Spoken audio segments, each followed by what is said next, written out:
Vamos a continuar ahora con un ejemplo del ciclo Brayton. Este ciclo se usa para estudiar turbinas de gas y también motores a reacción. En este ejemplo vamos a ver aplicado para un motor a reacción que se conoce como motor jet, sobre todo con aplicaciones de aviones militares y también algunos aviones comerciales. Aunque debo de decir que en la actualidad, básicamente todos los aviones comerciales modernos usan una variante de este motor, que es lo que se conoce como un motor turbofan. Conforme avancemos en el video, voy a comentarles las diferencias básicas entre un motor jet y un motor turbofan.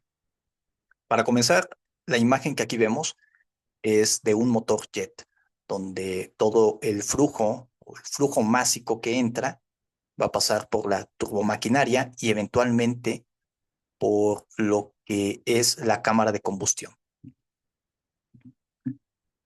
Para este ciclo también necesitamos idealización del aire estándar, muy similar como lo vimos con el ciclo Otto. Y vamos a comenzar entendiendo los principios de operación de un motor jet. Esta imagen corresponde a un motor jet, al igual que esta. Conforme avancemos, les voy a explicar la diferencia con un motor turbofan, que es esta imagen inferior.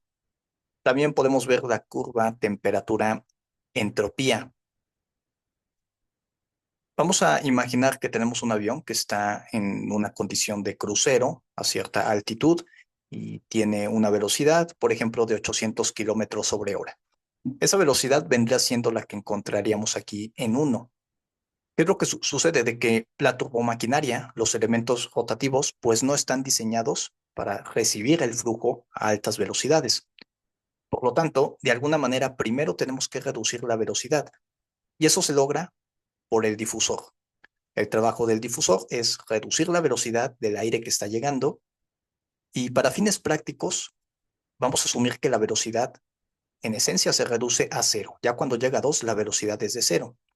Por supuesto, en realidad no es de cero, pero si asumimos que es de cero, a partir de 2 podemos trabajar con las propiedades totales. Recordemos que las propiedades totales es cuando consideramos los efectos de la energía cinética que tiene el fluido, o bien cuando la energía cinética que tiene el fluido repentinamente se hace cero. Por esta razón aquí de 1 a 2 es isentrópico, pero observen que hay un ligero aumento de la temperatura en 2. ¿A qué se debe este aumento de la temperatura? Bueno, por la geometría del difusor, como se reduce la velocidad, esa velocidad ahora que inicialmente tenía y repentinamente pasa a cero, pues se va a transformar y lo vamos a visualizar en su forma de aumento en la temperatura. Va a ser mínimo, va a ser muy, en realidad no vamos a tener un aumento considerable en la temperatura, pero es aquí que ya podemos usar entonces las propiedades totales. Luego entramos al compresor. El compresor está formado por una serie de álabes, unos álabes que están girando, son álabes rotativos, y otros álabes que son estáticos, que se conocen como estatores. Y el trabajo del compresor aquí es aumentar gradualmente la presión del aire. Y conforme va aumentando la presión, pues va aumentando la temperatura de 2 a 3 isentrópico y aumenta la temperatura. Un parámetro importante del compresor es lo que se conoce como relación de compresión. Por ejemplo, una relación de compresión de 12 significa que si a la entrada en 2 tenemos una presión de 100 kilopascales, a la salida del compresor vamos a tener una presión de 1200 kilopascales. 100 por 12, 1200 kilopascales. Ahora, ¿cómo funciona el compresor? De manera muy sencilla, para ir aumentando la presión, los álabes que están girando inicialmente van a aumentar la energía cinética que tiene el fluido, pero por el diseño de los álabes, en la siguiente etapa, esa energía cinética rápidamente se va a convertir a su forma de presión. Esto en esencia está relacionado con el principio de Bernoulli, donde en el principio de Bernoulli o en la ecuación de Bernoulli tienes velocidad y presión. Entonces, ahí hay una conversión de energía cinética a su forma de presión. Por lo tanto, aquí se explica la razón que en el compresor la velocidad se va a mantener constante. En cada etapa, sí, repito, inicialmente aumenta la energía cinética, pero inmediatamente cae la energía cinética. ¿Por qué cayó? Porque esa energía ya se transformó a presión. Va aumentando la presión, aumenta la temperatura en el aire hasta que llegamos a la salida. En la salida del compresor o lo que viene siendo la entrada a la cámara de combustión, ya tenemos aire con alta presión y aquí tenemos una flama continua. Además, se le inyecta el combustible. Entonces, toda esta energía que se le agrega, entrada de calor, se va a manifestar como un aumento de la temperatura. De 3 pasamos a 4. Algo importante que deben de tener en cuenta y una diferencia básica entre el ciclo Brayton con el ciclo Otto es de que en el ciclo Brayton la combustión sucede a presión constante. Y como vimos en el video anterior, para el ciclo Otto, la combustión sucede a volumen constante. En la realidad, sí vamos a tener una ligera caída en la presión, es decir, de que 4, la presión en 4 va a ser ligeramente por debajo de la presión en 3. Y la razón por la cual sí necesitamos una caída en la presión es para que el flujo pueda continuar moviéndose, porque si realmente no tuviéramos, o si tuviéramos más bien la misma presión en 3 y en 4, potencialmente el fluido podría dejar de moverse, y es algo que no queremos. Pero repito, como esta caída en la presión en 4 es menos del 2% comparado con la que teníamos en 3, podemos asumir que la presión se mantiene constante y seguir idealizándolo como el ciclo Brayton que aquí se muestra. Ahora sí, a la salida de la cámara de combustión y la entrada de la turbina, el objetivo de la turbina pues es liberar toda esa energía. Tenemos un proceso de expansión. Es así que la temperatura pasa de 4 a 5.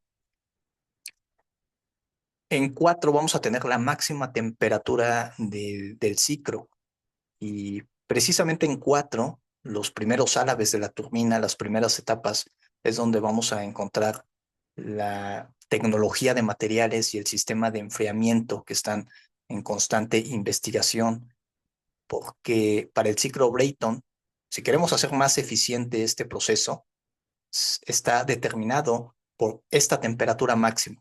Idealmente queremos tener una temperatura tan alta como sea posible, pero obviamente tenemos estas limitaciones de materiales tecnológicas que lo impiden.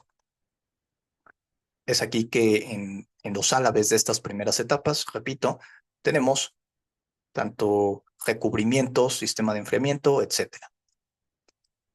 Ahora, en la turbina, parte de la energía que se va a usar para la fuerza de empuje, la velocidad de salida, como vamos a ver en las ecuaciones, en la velocidad de salida, entre mayor sea la velocidad de salida, vamos a tener una mayor fuerza de empuje. Creo que es intuitivo eso.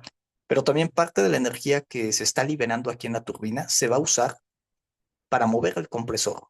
Quiero que vean cómo la turbina está conectada al compresor por este eje. Entonces, cuando la turbina está girando, porque se libera esta energía, pues también va a mover al compresor y así puede seguir operando el ciclo. Después de la turbina, finalmente queda la tobera que viene siendo de 5 a 6. El objetivo de la tobera, por su geometría, pues es aumentar la velocidad o la energía cinética del fluido. Y lo que les comentaba, mayor velocidad, mayor fuerza de empuje. Aquí no aparece para la tobera, pero en aviones militares, saliendo de la turbina, tenemos un sistema que se llama de poscombustión. El objetivo de la poscombustión, que es agregar todavía algo de combustible al fluido que ya salió para tener mayores velocidades. ¿Por qué quieres mayores velocidades? Para mayor fuerza de empuje, para alguna maniobra en específico, alguna maniobra de combate, por ejemplo. Muy bien, vamos a pasar a entender de manera muy breve la diferencia de un motor jet con un motor turbofan. En el motor jet, básicamente todo el flujo que entra, todo este flujo va a pasar a la cámara de combustión, todo. Y por por la turbomaquinaria, por supuesto. Pero ¿qué es lo que tenemos en el turbofán? En el turbofán se va a dividir el flujo. Tenemos el flujo primario, que este flujo sí va a pasar por la cámara de combustión, y además tenemos un flujo secundario que pasa por la parte externa y únicamente va a pasar por el fan, que viene siendo el del mayor diámetro. Ahora, ¿por qué el turbofán es el que se usa en los aviones comerciales modernos? Bueno, simplemente porque es más eficiente. Para entenderlo, vamos a recordar que lo que queremos obtener en estos motores, pues es la fuerza de empuje para mover al avión. Y hay dos maneras sencillas, elementales, que así está, si vemos la ecuación más adelante. Si tú quieres aumentar la fuerza de empuje, lo puedes hacer. Uno, aumentando la velocidad de salida, eso aumenta la fuerza de empuje. O dos, aumentando el flujo másico. Entonces, si tú quieres aumentar la fuerza de empuje aumentando la velocidad de salida, necesariamente el fluido debe de pasar por la cámara de combustión y eso significa combustible, más combustible. Pero, ¿qué sucede si tienes el fan? Si incorporas el fan, primero estás aumentando el área, el flujo másico, y ahí está la clave. Aumentas el flujo másico, aumentando la fuerza de empuje, y no necesitas que todo el flujo pase por la cámara de combustión. Lo único que necesitas es obtener flujo másico con cierta velocidad que le va a dar el fan y va a ser suficiente para generar la fuerza de empuje.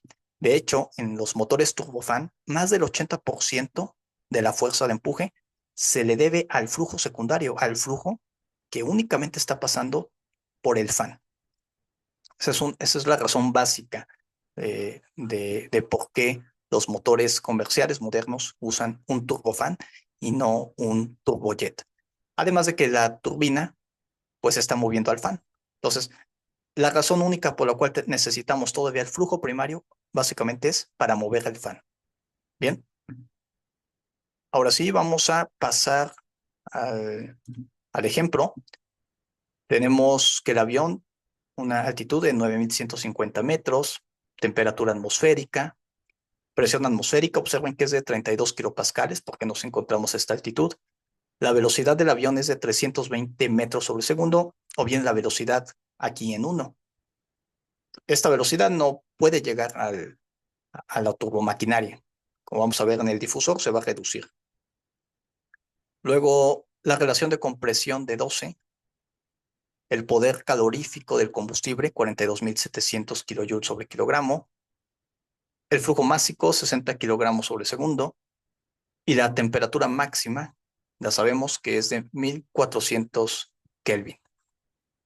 Ahora sí, en el difusor de 1 a 2 se reduce la velocidad.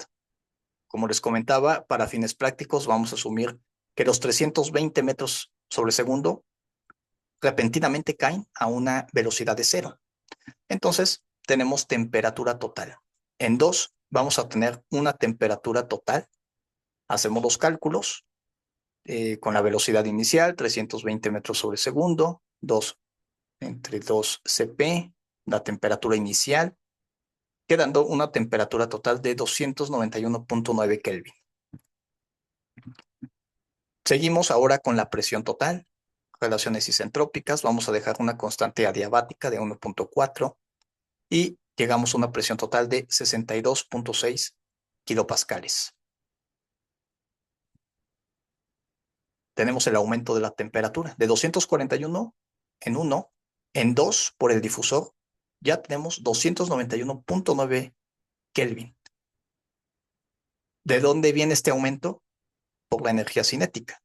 La energía cinética estamos asumiendo que lo hacemos 0 por la geometría del difusor.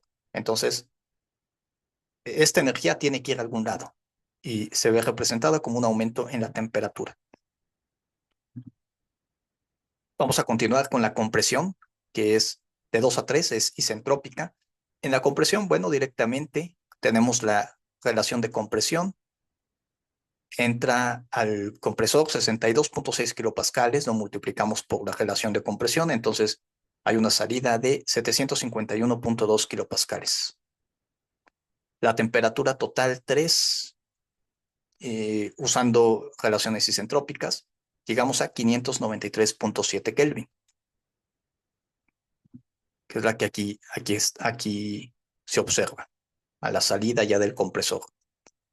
Para la combustión de 3 a 4, sabemos que la presión se mantiene constante, estamos asumiendo que se mantiene constante, entonces nos quedamos con 751.2 kilopascales y la temperatura máxima del sistema la conocemos, de 1400 Kelvin. Vamos a seguir con la expansión isentrópica de 4 a 5. De 4 a 5. Como les expliqué, el objetivo de la turbina, parte de esta energía se va a usar para mover el compresor. Entonces podemos hacer un balance de energía asumiendo que el trabajo del compresor se va a usar o es igual al trabajo de la turbina.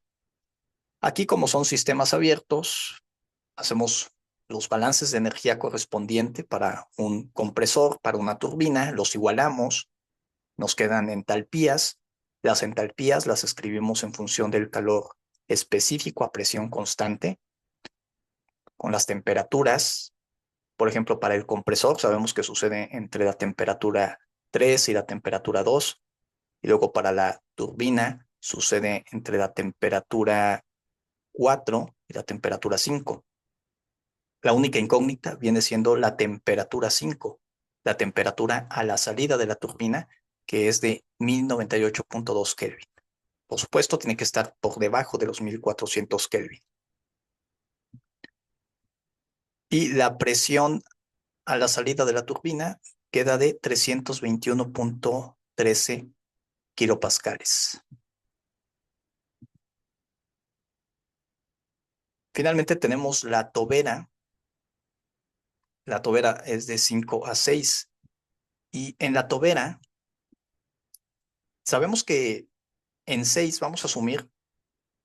De hecho, aquí en la realidad deberíamos de analizar si vamos a tener ondas de choque, no tenemos ondas de choque, pero aquí vamos a asumir que en 6 ya el fluido sale y se incorpora inmediatamente a lo que es la presión atmosférica. La presión atmosférica sabemos que es de 32 kilopascales. Como tal, esta presión no es una presión total, es una presión estática, entonces escribimos únicamente como presión estática, no le ponemos el cero. Eso significa que la temperatura que vamos a calcular viene siendo una temperatura estática, ¿sí? Entonces, para que tenga sentido, si aquí a la salida en 6 tenemos propiedad estática, pues lo que vamos a calcular de temperatura 6 también va a ser estática, resultando en 568.2 Kelvin. Ahora, entre 5 y 6 podemos hacer un balance de energía. Esto se reduce a las entalpías.